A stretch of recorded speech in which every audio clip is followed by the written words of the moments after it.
स्वागत है आपका। आप देख रहे हैं अब की बार किसकी सरकार, दक्षिण के 5 राज्यों का ओपिनियन पोल हम आपके सामने रखने जा रहे हैं। और सबसे पहले बात हम कर्नाटक की करेंगे। कर्नाटक में 28 लोकसभा की सीटें हैं। पिछली बार बीजेपी ने 25 सीटें कर्नाटक में जीती थी। इस बार का ओपिनियन पोल क्या कह रहा है, जनता का मूड क्या कह रहा है, ये आपके सामने है। सबसे पहले बात आइए कर्नाटक की 28 सीटों की हम कर रहे हैं और नंबर आपके सामने खोलते हैं। तो बीजेपी 22 सीटें कर्नाटक में जीत सकती है, कांग्रेस 4 सीटें कर्नाटक में जीत सकती है, जेडीएस 2 सीटें कर्नाटक में जीत सकती है।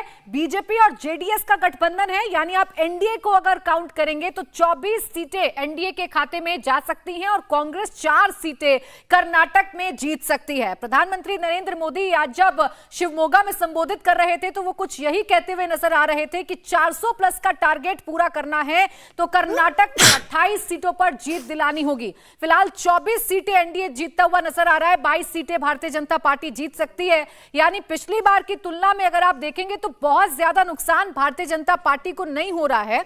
हालांकि इस बार कर्नाटक में जो सरकार है वो कांग्रेस की सरकार है, एक स्ट्रांग सरकार है कांग्रेस की फिलहाल राज्य में। लेकिन लोकसभा चुनावों में कांग्रेस उतनी मजबूत नजर नहीं आ रही है जितनी विधानसभा चुनावों में नजर आई थी। इस बार भी बीजेपी 22 सीटें जीत सकती है, 4 सीटें कांग्रेस जीत सकती है और 2 सीटें जेडीएस के खाते में जा सकती हैं। कुल मिलाकर एनडीए की जो सीटें हैं वो 24 रह सकती हैं। खास मेहमान हमारे साथ लगातार बने हुए हैं। सुधीर जी, आपके पास पहले आ रही हूं। जो आंकड़ा हम दिखा रहे हैं, आपका आंकलन क्या कहता है, इसी के आसपास रहेगा या इसमें कुछ आप घटना बढ़ना देख सकते हैं? जब से भाजपा ने अपने 20 उम्मीदवारों की घोषणा की है उसमें से 9 ऐसे उम्मीदवार थे जिनको की बदला गया है। तो इससे एक तरह से अंदेशा था कि शायद उनका परफॉर्मेंस इतना अच्छा नहीं रहा। तो इसके चलते ये एक बात तो तय है कि भाजपा भी अपने अंदर जो जितनी भी मुश्किलें थी उसको एक तरह से सॉर्ट आउट करने की कोशिश कर रही है। जैसे सदानंद गौड़ा को बेंगलोर से सीट डिनाई की गई है, शोभा करंदलाजे जो कि कोस्टल कर्नाटका में चुनाव लड़ती हैं उनको बेंगलोर में शिफ्ट किया गया है। प्रताप सिम्हा जो कि हाई प्रोफाइल एक सांसद हैं मैसूर से, उनको डिनाई किया है। मैसूर के राजा को उनको टिकट दी गई है। तो एक तरह से काफी फेरबदल किया गया है और मुझे लगता है कि अगले 1 हफ्ते 2 हफ्तों में भाजपा को जितनी भी फायर फाइटिंग है उस पर ध्यान देना पड़ेगा। और उसके चलते लास्ट टाइम जो 25 सीटें जीती थी उनकी कोशिश ये रहेगी कि उतना ही आंकड़ा इस बार भी कर्नाटक में आए, क्योंकि दक्षिण भारत की जहां तक हम बात करें सबसे अच्छा परफॉर्मेंस उनका कर्नाटक में ही रहा है। तो अगर दक्षिण भारत के 130 सीटों में से उनको ज्यादा सीटें जीतनी है, ये जरूरी है कि उनकी कर्नाटक की टैली किसी तरह से नीचे ना आए।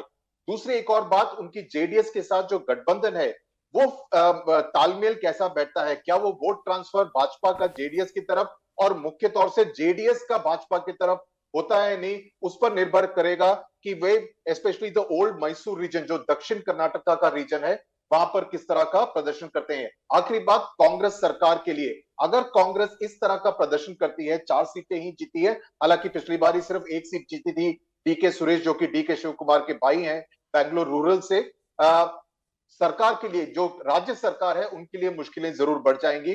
तो एक तरह से कांग्रेस के लिए जरूरी है कि वे अच्छा प्रदर्शन करें, क्योंकि अगर नहीं करते हैं तो जो राज्य सरकार है उसके लिए लोकसभा चुनावों के बाद थोड़ी मुश्किलें आ सकती हैं। 10 अपने सिटिंग सांसद के टिकट कर्नाटक में काटे गए हैं। सुधीर जी, बस एक फैक्टर आप समझा दीजिए। राज्य में कांग्रेस की सरकार है और मजबूत सरकार है कांग्रेस की। कम से कम ये कहा जा सकता है कि जितने भी राज्यों में कांग्रेस शासन चला रही है वहां सबसे ज्यादा मजबूत कर्नाटक में ही नजर आती है। फिर क्यों कर्नाटक में भी रिटेन नहीं कर पा रही है कांग्रेस, या अपनी सीटें नहीं बढ़ा पा रही है और भारतीय जनता पार्टी को बहुत ज्यादा नुकसान अभी तक होता हुआ नजर नहीं आ रहा है?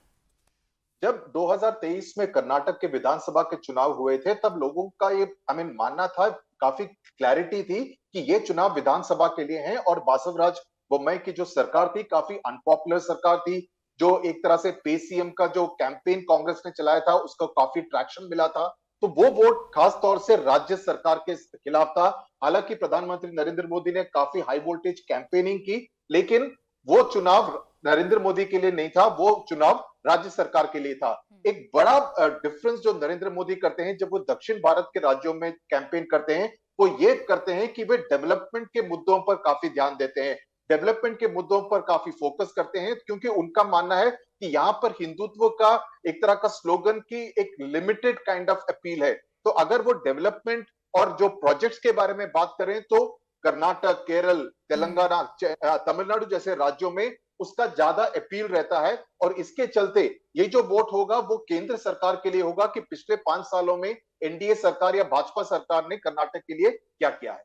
बिल्कुल। और प्रधानमंत्री नरेंद्र मोदी जितनी भी रैली कर रहे हैं उसमें पहले विकास की बात करते हैं और फिर अपने विरोधियों पर भी जमकर हमलावर रहते हैं। फिलहाल तो राहुल गांधी का जो ताजा बयान है उसे प्रधानमंत्री नरेंद्र मोदी ने मुद्दा बना रखा है। और चाहे तेलंगाना हो, चाहे शिवमोगा की रैली हो, वहां पर राहुल गांधी का जिक्र जरूर किया था। आरती जी, आप भी यही देखते हैं टैली में कर्नाटक में, या आपको लगता है कि कोई बदलाव हो सकता है, भारतीय जनता पार्टी अपनी सीटें बढ़ा सकती है या कांग्रेस बढ़ा सकती है? देखिए, मुझे लगता है बीजेपी के प्रॉस्पेक्ट्स कर्नाटका में बहुत अच्छे हैं। इनफैक्ट जो पैनलिस्ट ने अभी बात की कि विधानसभा में जब इलेक्शंस हुए, वो बिल्कुल सच है कि बोम्मई सरकार बहुत अनपॉपुलर हो गई थी, क्योंकि एडमिनिस्ट्रेटिव लेवल पे बहुत डिससेटिस्फैक्शन था कि बैंगलोर सिटी तक संभाली नहीं जा रही है, मैनेजमेंट बुरा है, फ्लडिंग हो रही थी सिटी में, और जो लोकल इश्यूज है उन पे बहुत ज़्यादा ध्यान था, बहुत ज़्यादा फोकस था। और बेशक कि प्राइम मिनिस्टर मोदी ने तब भी कैंपेन किया था, लेकिन वो बोम्मई सरकार की जो फेलियर्स थे सिटी में और ओवरऑल कर्नाटका में, वो इफ़ेक्ट हमने विधानसभा इलेक्शंस में देखा। लेकिन मुझे इनफैक्ट मैंने वो कवर भी किए थे, और मुझे याद है कि उस वक्त भी लोगों ने ये कहा था कि सेंट्रल लीडरशिप रोल में वो प्राइम मिनिस्टर मोदी के अलावा किसी को नहीं देखते हैं, ऑल्टरनेटिव नहीं दिखता है उनको, राहुल गांधी उनको ऑल्टरनेटिव नहीं दिखता है। अलग अलग शहरों में मैं गई और गांव रूरल एरियाज़ में भी मैं गई, तो उस वक्त लोगों का यही मानना था कि हाँ, लोकल लेवल पे हमारे लीडर अलग हो सकते हैं, लेकिन नेशनल लेवल पे जब नेशनल इलेक्शंस होंगे, पार्लियामेंट्री इलेक्शंस होंगे, तब वो वोट में चेंज दिखेगा। और मुझे लग रहा है कि जो आपके नंबर्स हैं वो बिल्कुल सही दिख रहे हैं। राहुल गांधी क्या कहे उनके बारे में, वो जितनी भी उनकी भारत जोड़ो यात्रा थी, अभी न्याय यात्रा थी, एक लेवल तक उन्होंने उसका हमने इम्पैक्ट देखा, मुस्लिम कंसोलिडेशन में देखा हमने, मुस्लिम वोट बैंक जो है वो उनके फेवर में गया कर्नाटका में। और लेकिन क्या वो वोट बैंक जो असेंबली में हमने देखा, क्या वो नेशनल लेवल पे भी वैसे ही दिखेगा? मुझे नहीं लगता कि वैसे होने वाला है। Prime minister Modi versus Rahul Gandhi जब बात आती है तो वोटर को साफ दिखाई देता है कि वोट कहां करना है। इसलिए मैं मानती हूं कि बीजेपी के अच्छे प्रोस्पेक्ट्स हैं। दूसरी बात, चूंकि कांग्रेस विधानसभा इलेक्शंस में जीत के आई, एक चीज आरती जी यहाँ पे समझा दीजिए, मुस्लिम वोट कंसोलिडेट हुआ कर्नाटक के विधानसभा चुनावों में, इस बार जब लोकसभा के चुनाव हैं तो ये वोट तो फिर से कंसोलिडेट होगा, कांग्रेस की तरफ जाएगा, उसका भी कोई फायदा नहीं मिलेगा कांग्रेस को? बहुत कम, क्योंकि जो आप नंबर 4 अगर दिखा रही है कि कांग्रेस को इतनी सीटें मिल रही है, तो वो उस वजह से हो सकता है कि मुस्लिम वोट बैंक जो है वो कांग्रेस को ही चुन के लाएगा। लेकिन मेरा कहना ये था कि विधानसभा में कांग्रेस आ तो गई, लेकिन अगर आज आप बात करके देखें कर्नाटका में लोगों से, आम लोगों से, तो जो डिससैटिस्फैक्शन है कांग्रेस के आने के बाद, वो मुझे लगता है ऑटोमेटिकली ट्रांसलेट हो जाएगी। जो नंबर 24 आप दिखा रही है एनडीए को, वो उस कारण से भी होगा कि कांग्रेस से भी लोग आज खुश नहीं है कर्नाटका में। और एक और फैक्टर ये भी है कि एक सेंस ऑफ इनसिक्योरिटी, एक हम लगातार देख रहे हैं जो पोलराइजेशन जो हो रही है, अटैक्स हो रहे हैं कुछ हिंदूज़ पे, और जो एक वो हिंदू मुस्लिम वाला इशू है कर्नाटका में, वो अलग अलग शहरों में है, लव जिहाद वाला इशू है, वो भी इम्पैक्ट करेगा ज़रूर कर्नाटका में, और इसलिए कांग्रेस के लिए बहुत मुश्किल है कर्नाटका। देखिए, एक एक करके वीआईपी सीट्स भी हम आपके सामने खोल रहे हैं। शिवमोगा जो कि येदुरप्पा का गढ़ है, वो सीट भारतीय जनता पार्टी एक बार फिर से जीत सकती है, जहां फिलहाल येदुरप्पा के बेटे ही चुनावी मैदान में हैं, उन्हें ही टिकट दिया गया है। हालांकि जरूर ईश्वरप्पा ने वहां पर अपनी नाराजगी जताई है और निर्दलीय वो चुनाव लड़ सकते हैं, ऐसी सुगबुगाहट तेज है, लेकिन उनके भी नाराज होने से कोई बहुत ज्यादा असर भारतीय जनता पार्टी को नहीं है। ये वाली सीट जो कि गढ़ है येदुरप्पा का, ये सीट भारतीय जनता पार्टी एक बार फिर से जीतती हुई नजर आ रही है। येदुरप्पा की अगर बात करें हम विजय जी, वो कितने बड़े फैक्टर हैं? विधानसभा चुनाव में देखा था हमने कि उनको प्रोजेक्ट नहीं किया गया था, तो लिंगायत वोट का जो नुकसान है वो भारतीय जनता पार्टी को हुआ था। इन लोकसभा चुनावों में कुछ सुधार बीजेपी ने किए हैं ताकि लिंगायत वोट उनके साथ इंटैक्ट रहे। बिल्कुल ठीक बात है। जो येदियुरप्पा साहब हैं वो तो लिंगायत के सबसे बड़े लीडर्स में से हैं और जब जब वो भारतीय जनता पार्टी से दूर गए हैं तो उसका नुकसान पार्टी को उठाना पड़ा और इसीलिए बार बार तमाम कोशिशों के तमाम नाराजगी के बाद भी बीजेपी उनको अपने साथ रखने की कोशिश करती है। हालांकि अभी कुछ और आरोपों में से दुविधा हो रही है, लेकिन लिंगायतों के बड़े नेता वो हैं।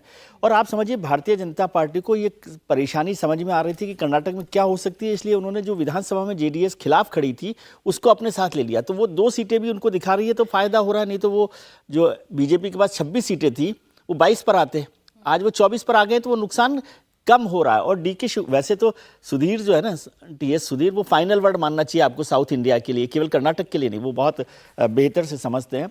लेकिन मुझे लगता है कि डीके शिव कुमार के लिए भी ये परीक्षा है, इम्तिहान है कि वो कितना अपनी ताकत दिखा सकते हैं यहाँ पर।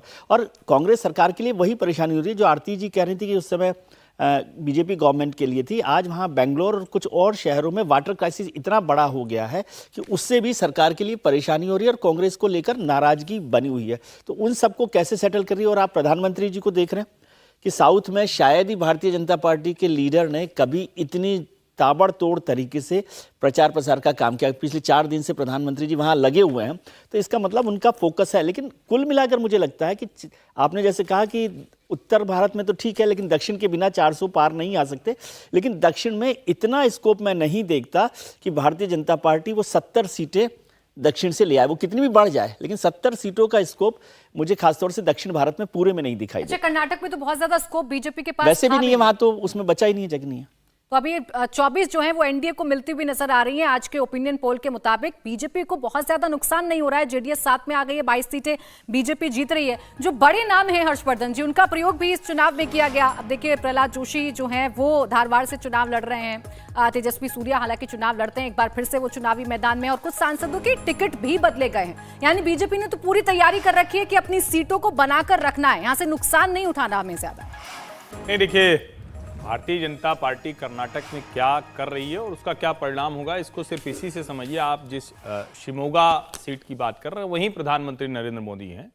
येदियुरप्पा को फिर से कमांड दे दी गई, जिसको लेकर भारतीय जनता पार्टी में एक ऊहापोह की स्थिति थी। बीच में ये भी कोशिश हुई कि उनको रिप्लेस किया जा सकता है क्या, वो कोशिश करके असफलता हाथ आई। और बासवराज बोम्मई ने कोई बहुत खराब काम किया हो ये नहीं था, लेकिन वो जिसको कहते हैं ना कि निष्क्रिय मुख्यमंत्री नंबर 1, कार्यकर्ताओं से कटा हुआ मुख्यमंत्री नंबर 2, किसी भी आरोप का जवाब समय से न देने की क्षमता नंबर 3, ये 3 ऐसे बड़े कारक थे जिसने विधानसभा चुनाव में भारतीय जनता पार्टी की संभावनाओं को धूमिल कर दिया। जब एकदम वो नीचे चले गए और येदियुरप्पा ने एक तरह से निष्क्रियता में थोड़ा सा और उसको बढ़ा दिया तो उनके लिए संकट हो गया। तब प्रधानमंत्री नरेंद्र मोदी जाके जितनी मेहनत कर रहे थे उसका अपेक्षित परिणाम नहीं निकला। अभी क्या है, पूरी तरह से येदियुरप्पा के बेटे कमांड में हैं। शिमोगा में आप रैली देख रहे हैं, इसका मतलब कि प्रधानमंत्री को जो मैसेजिंग करनी है वो बहुत क्लियर है। के एस ईश्वरप्पा और सदानंद गौड़ा ऐसे लोगों के डिसेंट नोट भले आ रहे हैं, लेकिन अब वो उस स्थिति में है नहीं कि कोई परिणाम बदल देंगे। और अगर आप देखें तो उसका एक कहते हैं कि संकेत जो मिलता है कि जगदीश शेट्टार जो विधानसभा चुनाव में गए फिर से लौटकर वापस आ गए, और सीटों को लेकर जो चयन है वो बहुत अच्छे से किया गया है। अब जैसे जो डीके सुरेश है, जो उनके डीके शिव कुमार के भाई हैं, उनकी जो सीट है वहां से सीएम मंजुनाथ को टिकट दे दिया गया, जो कुमार स्वामी के रिश्तेदार हैं और बहुत प्रभावी व्यक्ति हैं, वहां के बहुत सम्मानित व्यक्ति हैं। तो मुझे लगता है कि एक एक सीट पर जो चयन है वो बहुत जबरदस्त। शोभा करंदलाजे की सीट बदलनी थी, वो सीट बदल दी। हालांकि उनकी सीट बदलने को लेकर वहां थोड़ा विरोध है, सदानंद गौड़ा के लोग विरोध कर रहे हैं, लेकिन जो ओवरऑल स्थिति है वो भारतीय जनता पार्टी के पक्ष में दिखती है। और जो दूसरी बड़ी बात है, अभी 2 बड़ी खबरें। एक खबर ये, 26 जनवरी में एक गांव में तिरंगा लगाया गया, ग्राम पंचायत ने लगाया और पुलिस ने उतरवा दिया, जो वहां भगवा ध्वज था उसके साथ। दूसरा क्या हुआ, सिद्धारमैया के बेटे उन्हीं की कॉन्स्टिट्यूंसी में गए और सिद्धारमैया के बेटे जो वहीं से पूर्व विधायक थे उनको गांव वालों ने घुसने नहीं दिया। तो वहां जो भगवा ध्वज लगाने को लेकर था उसको लेकर विवाद हुआ, तो उन्होंने कहा भाई तिरंगा हम लगाते हैं लेकिन हमारी इच्छा है कि हम पंचायत में भगवा ध्वज भी लगाएंगे। अब वहां की 12 पंचायतें उस सरकार का विरोध कर रही है। ये दोनों घटनाएं जिसको कहते हैं कि संकेत देती हैं कि जो सरकार बनी और जो सरकार अब लोकसभा चुनाव में जा रही है उसके लिए किस तरह की स्थितियां हैं। विधानसभा में तो जो पे सीएम का जो कैंपेन चलाया कांग्रेस ने, उसका जवाब वो है बसवराज बोम्मई सरकार ठीक से नहीं दे पाई, तो उससे भी एक बड़ा माहौल बना था। निश्चित तौर पर। अच्छा, कांग्रेस की सीटों की अगर बात करें तो देखिए, बैंगलोर ग्रामीण जो पिछली बार भारतीय कांग्रेस ने जीती थी, डीके शिव कुमार के भाई ने जीती थी, वो वाली सीट इस बार कांग्रेस एक बार फिर से जीत सकती है। और गुलबर्गा की सीट जो 2019 में हार गए थे मल्लिकार्जुन खड़गे, जो अभी कांग्रेस के राष्ट्रीय अध्यक्ष हैं, ये सीट एक बार फिर से कांग्रेस जो है वो जीत सकती है। अभी तक ये अटकलें हैं कि मल्लिकार्जुन खड़गे जो है वो यहां से चुनाव नहीं लड़ेंगे, हालांकि उनके परिवार का कोई सदस्य लड़ेगा, ऐसी चर्चाएं की जा रही हैं। तो फिलहाल डीके सुरेश की सीट इस बार आसान नहीं होगी। सीएम मंजूनाथ बहुत मजबूत प्रत्याशी हैं, जो समीकरण है उसके लिहाज से भी मजबूत हैं, तो इतना आसान डीके शिव कुमार के भाई जो डीके सुरेश है उनके लिए सीट निकालना इतना आसान नहीं होगा। अब देखिए, सीटें जो हैं वो फिलहाल कर्नाटक की हमने आपके सामने रखी, लेकिन कर्नाटक के बाद आइए दक्षिण के दूसरे महत्वपूर्ण राज्य की बात कर लेते हैं जहां बीजेपी स्कोप देखती है, और वो राज्य है तेलंगाना का।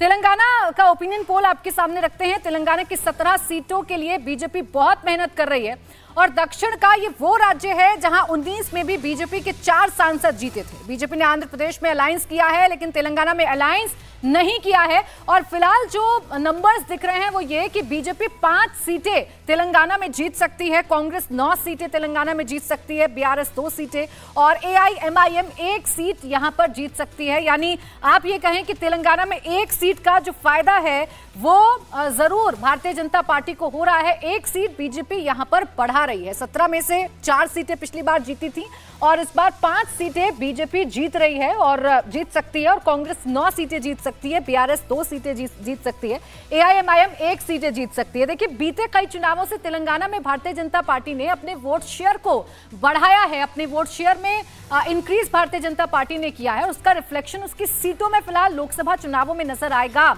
तेलंगाना में 5 सीटें भारतीय जनता पार्टी जीत सकती है, बीजेपी जीत सकती है, कांग्रेस 9 सीटें, बीआरएस 2 और एआईएमआईएम 1 सीट जीत सकती है। यहाँ पर स्कोप बीजेपी को ज्यादा नजर आ रहा था। बीजेपी यहाँ पर मेहनत भी कर रही है, लेकिन फिलहाल 1 सीट का जो फायदा है वो हमें नजर आ रहा है। तेलंगाना की अगर आप बात करेंगे तो 1 सीट बीजेपी तेलंगाना में बढ़ा सकती है।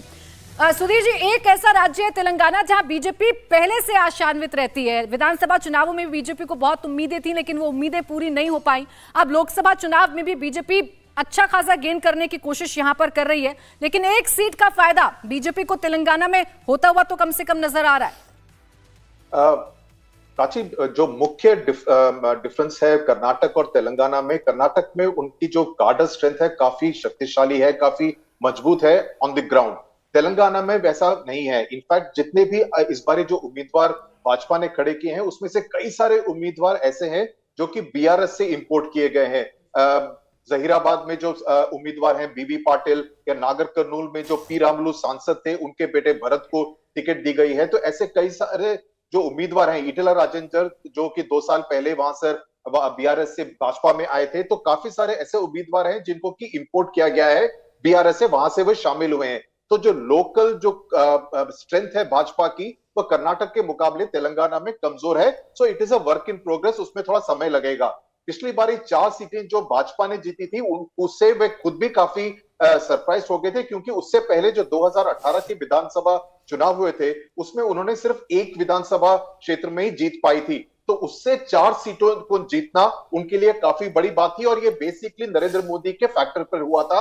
नरेंद्र मोदी के लिए वोट था, उन 4 उम्मीदवारों के लिए वोट नहीं था। इस बार वो चाहेंगे कि तेलंगाना में वे बेहतर प्रदर्शन करें। यही कारण है कि नरेंद्र मोदी यहां पर काफी प्रदर्शन कर रहे हैं। हैदराबाद में उन्होंने एक रोड शो किया।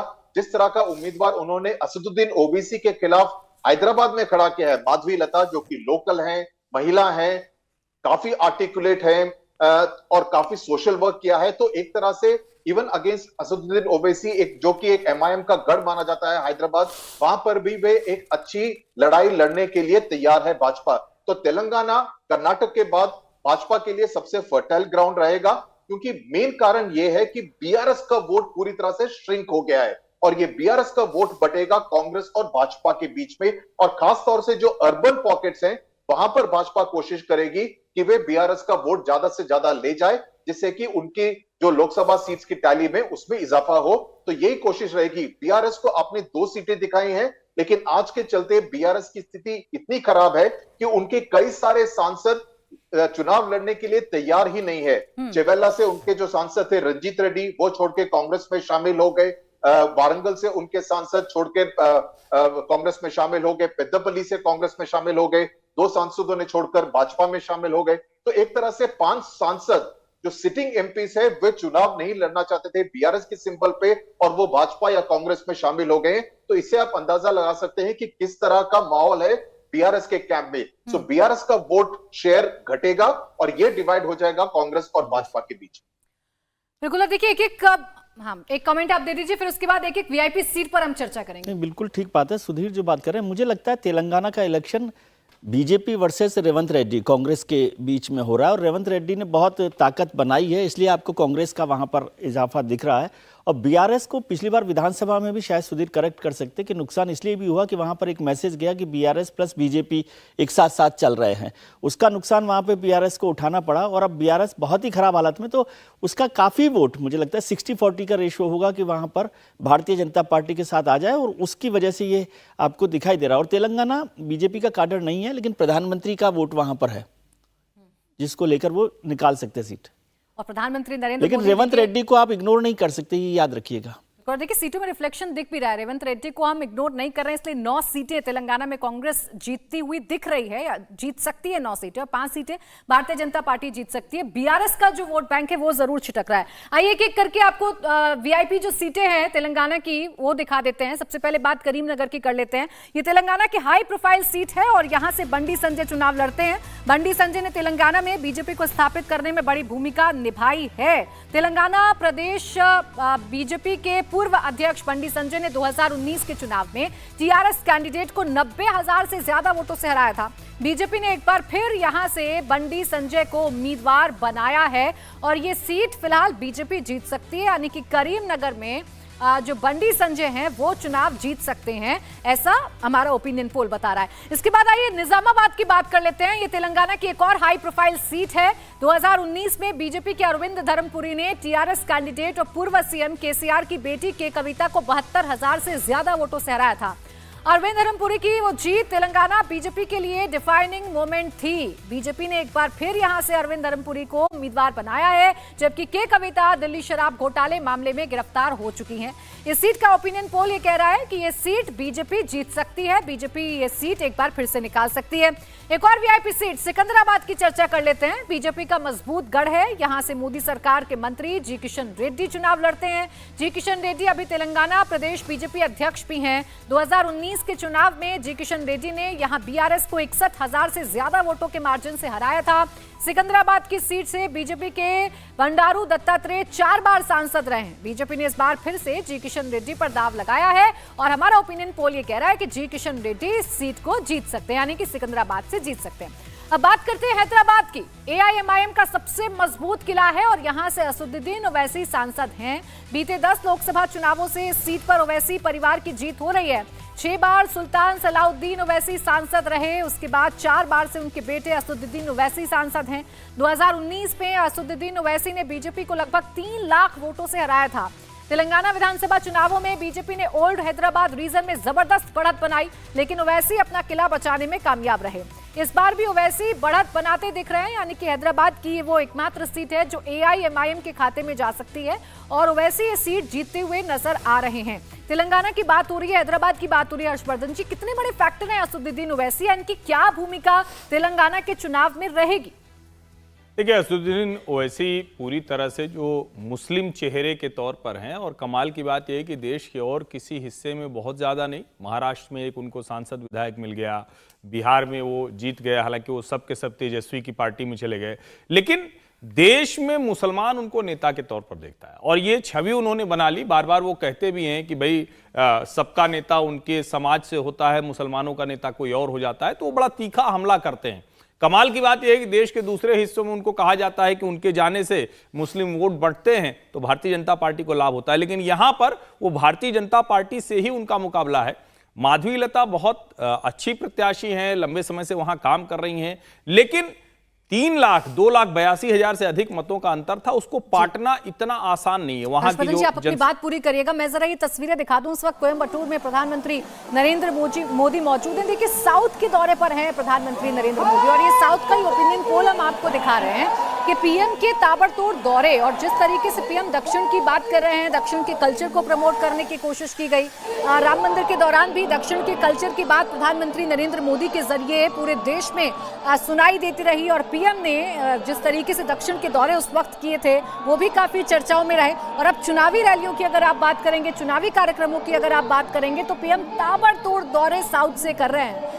ये उम्मीद भारतीय जनता पार्टी को है कि इस बार साउथ में बीजेपी अच्छा प्रदर्शन करेगी। पिछली बार 130 में से 129 सीटें, माफ कीजिएगा, सिर्फ जीती थी भारतीय जनता पार्टी ने। तो इस बार बीजेपी से स्कोर को बढ़ाना चाहती है, यानी कि डबल करना चाहती है।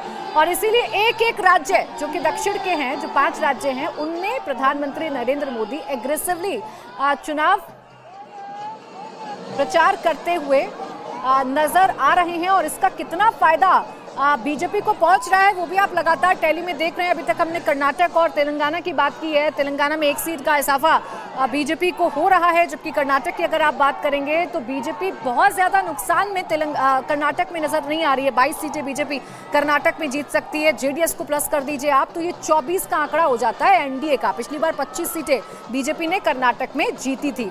अब ये जो तस्वीर आप देख रहे हैं, हर्षवर्धन जी अपनी बात भी कंप्लीट कर लीजिएगा, यही एक मुख्य वजह है जो साउथ की इतनी ज्यादा चर्चा हो रही है। देखिए, मुझे लगता है कि प्रधानमंत्री नरेंद्र मोदी जो काम दक्षिण भारत में करने की कोशिश कर रहे हैं वो राष्ट्रीय राजनीति में एक अलग तरीके से देखी जाएगी। मेरा तो ये मानना है कि कांग्रेस को भी यही कोशिश करनी चाहिए थी। राहुल गांधी जब अमेठी के साथ वायनाड गए थे तो उनको उत्तर और दक्षिण का भेद मिटाने की कोशिश करनी चाहिए थी। एक जो नेशनल पार्टी का रोल होता है, और मैं बार बार कहता हूं बड़ा दुखद है ये भारत में कि जो मुख्य राष्ट्रीय पार्टी रही, जो सबसे पुरानी राष्ट्रीय पार्टी रही, जिसने सबसे लंबे समय तक शासन किया, वो पार्टी विभाजन करा के राजनीति कर रही। वो उत्तर और दक्षिण के डिवाइड को बड़ा करके एक कहें कि राजनीति करने की कोशिश कर रही। उसकी कोशिश ये है कि भारतीय जनता पार्टी को हम ये कहें कि ये उत्तर भारत की पार्टी इसलिए दक्षिण में ना आए। नरेंद्र मोदी ने जिस तरह से, चाहे वो सौराष्ट्र तमिल संगमम हो, काशी तमिल संगमम हो, सेंगोल की स्थापना हो, के अन्नामलाई जैसे पिछड़ी जाति से आने वाले 36-37 साल के एक जो पूर्व आईपीएस है उस नौजवान को उतार देना हो, राजनीति को देखने का नजरिया बदल दिया। और जो सबसे बड़ी बात, जिसको लोग कहते थे कि नहीं नहीं दिल्ली तो बड़ी दूर दिखती है, और मैं बार बार कहता हूं, फिर से दोहरा रहा हूं कि लंबे समय के बाद दक्षिण दिल्ली की तरफ देख रहा है। कितनी सीटें आएंगी मुझे नहीं पता है, लेकिन ये जो लगातार उनकी रैलियां होती है, रोड शो होते हैं, वो बता रहे हैं कि प्रधानमंत्री को वहां से कुछ तो रिस्पॉन्स बेहतर मिल रहा है। अब देखिए, हम ये तस्वीर दिखा रहे हैं प्रधानमंत्री नरेंद्र मोदी की। तमिलनाडु के कोयम्बटूर में इस वक्त पीएम मौजूद हैं। आइए आपको तमिलनाडु का ही ओपिनियन पोल बता देते हैं। पीएम की ये मेहनत कितनी रंग लेकर आ रही है, ये नंबर्स के जरिए आपको बताते हैं। तमिलनाडु और पुडुचेरी मिलाकर 40 सीटें, और इसमें अगर आप देखेंगे नंबर्स के लिहाज से तो डीएमके 20 सीटें, एआईएडीएमके 4 सीटें, बीजेपी 5 सीटें यहां पर जीत सकती है। यानी कि बीजेपी जो है यहाँ खाता खोल रही है। कांग्रेस की अगर आप बात करेंगे तो 6 सीटें और अन्य के खाते में 5 सीटें जा सकती हैं। तो तमिलनाडु में जो मेहनत प्रधानमंत्री नरेंद्र मोदी ने की और जो अन्नामलाई का बार बार जिक्र होता है, जिस तरीके से एग्रेसिवली पॉलिटिक्स करते हुए अन्नामलाई नजर आते हैं, उसका असर ग्राउंड पर होता हुआ नजर आ रहा है। पीएम तो लगातार दौरे कर ही रहे हैं। इस वक्त भी वो कोयम्बटूर में मौजूद हैं, रोड शो कर रहे हैं। भारी भीड़ जो है उनके रोड शो में उमड़ी हुई है और रिफ्लेक्शन आपको नंबर्स में नजर आएगा। बीजेपी 5 सीटें तमिलनाडु में जीत सकती है, डीएमके 20, एआईएडीएमके 4, कांग्रेस 6 सीटें और अन्य के खाते में 5 सीटें जा सकती हैं। और इस वक्त प्रधानमंत्री नरेंद्र मोदी देखिए तेलंगाना में सुबह थे, उसके बाद कर्नाटक के शिवमोगा में एक रैली को संबोधित की और अब पीएम तमिलनाडु के कोयम्बटूर पहुंच चुके हैं और यहां पर भी एक रोड शो इस वक्त प्रधानमंत्री नरेंद्र मोदी कर रहे हैं। जो भीड़ है उनके रोड शो में वो भी आप देख सकते हैं। यानी पीएम का पूरा फोकस ये है कि 130 सीटें हैं अगर दक्षिण के 5 राज्यों में, तो इन 130 सीटों में बीजेपी अपना जो स्कोर कार्ड है वो बढ़ाए, 29 को डबल कम से कम बीजेपी कर ले।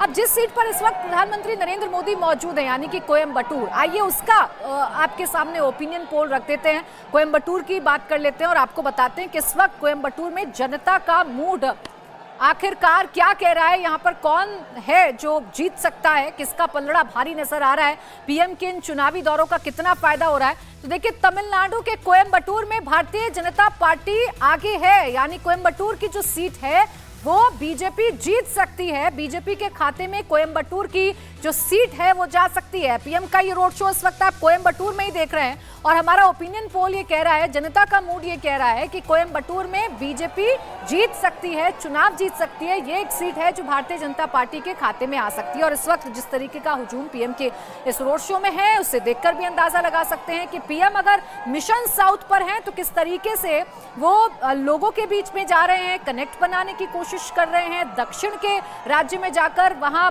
विकास की बात करते हैं। विपक्ष की जितनी भी रणनीति है, विपक्ष के जितने भी मुद्दे हैं, उनकी पोल प्रधानमंत्री नरेंद्र मोदी खोलते हुए नजर आते हैं। एग्रेसिवली कैंपेन पीएम करते हैं दक्षिण के इन राज्यों में, चाहे आप तेलंगाना की बात करें, चाहे आज आप शिवमोगा में रैली की बात करें, और अब कोयंबटूर में इस वक्त पीएम हैं जिनका आप ये रोड शो देख रहे हैं। सुधीर जी, कोयंबटूर सीट की हम बात कर रहे हैं, ये सीट बीजेपी के खाते में जा सकती है और इसी वक्त पीएम का रोड शो भी कोयंबटूर में चल रहा है। ये सीट बीजेपी अगर जीत सकती है तो क्या फैक्टर्स इसके पीछे काम कर रहे हैं? अच्छी दो तीन बातें हैं। 2004 में तमिलनाडु में सुनामी आया था। अगर आपके ओपिनियन पोल के मुताबिक भाजपा एक्चुअली 5 सीटें तमिलनाडु में जीतती है अगर, तो ये एक तरह से मिनी सुनामी से कम नहीं होगा। I would reserve comment on this because इसके कुछ कारण है। आपने पहले कोयंबटूर की बात की। कोयंबटूर में हमेशा भाजपा थोड़ा सा मजबूत रहा है। उसके वहां से विधायक भी हैं वानती श्रीनिवासन कोयंबटूर से, क्योंकि एक तरह से कोयंबटूर एक कम्युनली सेंसिटिव एरिया रहा है। 1990 के दशक में वहां पे बॉम्ब ब्लास्ट भी हुए थे जब भाजपा के नेता एलके अडवाणी वहां पर जाने वाले थे। तो एक तरह से तब से भाजपा का थोड़ा सा वहां पर बल है, राजनीतिक बल है, जहां तक कोयंबटूर और वेस्टर्न पार्ट ऑफ तमिलनाडु का सवाल है। लेकिन जब पूरे तमिलनाडु की बात करें, अगर कर्नाटक, तेलंगाना और तमिलनाडु में जो कार्डर स्ट्रेंथ की तुलना करें तो कर्नाटक नंबर 1 पे रहेगा, तेलंगाना नंबर 2 पे रहेगा, तो तमिलनाडु नंबर 3 पे रहेगा। उसके मुकाबले थोड़ी कम बल है जहां तक कार्डर स्ट्रेंथ है भाजपा का तमिलनाडु में। तो इसके चलते 5 सीटों को जीतना थोड़ा मुश्किल नजर आता है। लेकिन इसमें 2 बातें हैं जो कि भाजपा के फेवर में जाती हैं। एक तरह से जो नैरेटिव बन रहा है कि एनडीए वापस सरकार में आ रही है, वापस 400 सीटों को पार कर जाएगी, तो इसके चलते जो नैरेटिव बन रहा है कि क्या इट वुड मेक सेंस कि हम एक विपक्ष के सांसद को चुने, एक डीएमके या कांग्रेस को या किसी भी जो विपक्षी दल हैं इंडिया गठबंधन में, उनके सांसद को चुने, या एनडीए के किसी सांसद उम्मीदवार को चुने जिससे कि वे शायद सरकार में मंत्री बन जाए, जैसे एल मुरुगन सरकार में मंत्री बने हैं, तो उससे शायद हमारे संसदीय क्षेत्र को ज्यादा फायदा होगा।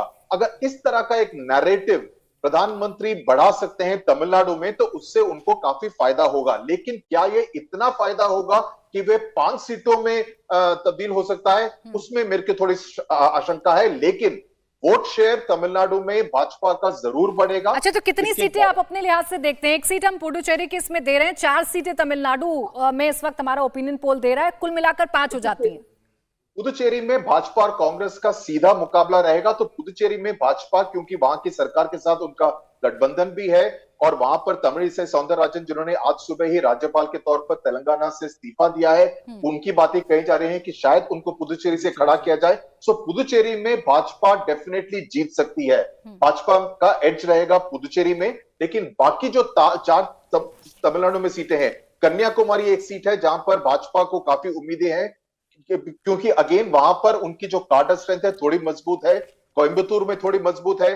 चेन्नई में एक क्षेत्र में बढ़ाना चाहते हैं, लेकिन मुझे नहीं लगता है कि चेन्नई में इतनी सीटें, इतने वोट मिल सकते हैं कि क्या वो उसको एक सीट में तब्दील कर सकते हैं। हाँ, लेकिन एग्रेसिवली प्रधानमंत्री नरेंद्र मोदी का चुनाव प्रचार और अन्नामलाई भी आपको रोड शो में नजर आ रहे होंगे। जिस तरीके से उन्होंने यात्रा निकाली, एक कनेक्शन बनाने की कोशिश की, बीजेपी के कैडर को जो है मजबूत किया, उसका असर इस रोड शो में भी विजय जी आपको नजर आ रहा है। और इसीलिए हम रिफ्लेक्शन देख रहे हैं कि चलिए 4 सीट तो कम से कम तमिलनाडु में फाइट में तो बीजेपी नजर आ रही है, जीतती नजर आ रही है। प्राची, इसमें सीट्स पर मैं नहीं जा रहा। सीट की फिर से मैं वही कह रहा हूँ कि सीट से ज़्यादा इम्पॉर्टेंट है कि जो अभी कांग्रेस ने कोशिश की, खासतौर से राहुल गांधी जी ने की, जो नॉर्थ साउथ डिवाइड को बढ़ाने की, उस नॉर्थ साउथ डिवाइड को ख़त्म करने की एक एक्सरसाइज के तौर पर मैं देखता हूँ। और बीजेपी की ये बड़ी एक्सरसाइज नॉर्थ ईस्ट के बाद है। एक ज़माना था, आपको याद है कि नहीं, कि नॉर्थ ईस्ट को भी हम लोग हिंदुस्तान का हिस्सा ही नहीं मानते थे। बहुत सारे लोग समझ ही नहीं आता था कि नॉर्थ ईस्ट क्या है। बीजेपी ने, प्रधानमंत्री ने आने के बाद उसको, नॉर्थ ईस्ट को, और आज वहाँ पर भारतीय जनता पार्टी पूरी तरह से मजबूत तरीके से वहाँ पे खड़ी दिख रही है। उसी तरह से यहाँ पर साउथ में प्रधानमंत्री ने कोशिश की है कि वो नॉर्थ साउथ डिवाइड खत्म हो और ये साउथ जो है दिल्ली के करीब दिखाई दे, ये बड़ी बात है। तमिलनाडु में जिस तरह से हो रहा है, कोयम्बटूर को, जैसे सुधीर ने भी कहा कि मैं तब से जानता हूं जब अडवाणी जी की यात्रा होने वाली थी और वहाँ पर बम एक्सप्लोजन हुआ था, तब से कम्युनली सेंसिटिव सीट है और बीजेपी वहाँ पर हमेशा से बनी रही। दूसरा, कन्याकुमारी जो है 70s में आरएसएस ने कन्याकुमारी में काम किया, 70s से काम वहाँ पर आरएसएस का चलता रहा है, तो वो बीजेपी के लिए दृष्टि से एक महत्वपूर्ण सीट वो हो सकती है। पुदुचेरी की सीट मुझे लगता है कि भारतीय जनता पार्टी इस बार हासिल कर सकती है, ऐसा लग रहा है। जैसे तमिलनाडु के गवर्नर ने भी जो इस्तीफा दिया और वो वहाँ से शायद चुनाव लड़ सकते हैं। तो कुल मिलाकर तमिलनाडु में, कर्नाटका में, और आप देखिए प्रधानमंत्री आज कोयम्बटूर में है, कल फिर वो दौरे पर है और वहाँ आधे समय वो केरल में है, आधे समय फिर तमिलनाडु में है। तो उनका फोकस तमिलनाडु पर लगा हुआ है। सीट्स कितनी भी मिले ना मिले। और एक चीज़ और है, यदि अन्नामलाई की बात करें तो इस समय हिंदुस्तान की राजनीति में एग्रेसिव यंग लीडर का जमाना चल रहा है, चाहे वो जगन रेड्डी हो, चाहे रेवंत रेड्डी हो, या अन्नामलाई हो, या उधर हेमंत बिस्वा शर्मा हो। तो ये जो यंग लीडर्स हैं वो एक नई तरह की एग्रेसिव पॉलिटिक्स ला रहे हैं और उससे उन्हीं पार्टी जो जिस भी पार्टी को रिप्रेजेंट कर रहे हैं उसको ताकत मिल रही है। तो अन्नामलाई भी एक बड़ी बात है। वो हम पहले बात कर रहे थे बंडी संजय की वहां पर तेलंगाना में, तो बंडी संजय भी बीजेपी के लिए येदियुरप्पा जैसे है।